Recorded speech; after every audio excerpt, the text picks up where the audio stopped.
দেখো বন্ধুরা, কি অবস্থা, জলে সব জায়গায় রাস্তাঘাট ডুবে গেছে। দেখেছো? এত বৃষ্টি হয় আমার গেটে, এত জল জমে না। দেখো কি অবস্থা, সারা রাত বৃষ্টি হয়েছে মনে হয়। সকালবেলা উঠে দেখছি এরকম অবস্থা। দেখো কি অবস্থা রাস্তার, দেখো জলে থই থই করছে একদম। এত বৃষ্টি হয়েছে যেসব ডুবে গেছে। আমার ছেলে স্কুল ছুটি দিয়ে দিয়েছে, আর স্কুল থাকলেও যেতেও না। এই জল পেরিয়ে এত এক হাঁটু জল ডিঙিয়ে যাওয়া যায় স্কুল? দেখেছো বন্ধুরা? তোমাদের এখানে কীরকম অবস্থা আমাকে একটু কমেন্ট করে জানাবে। টাটা।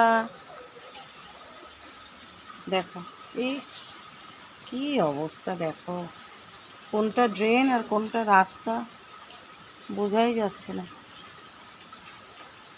কি অবস্থা দেখো।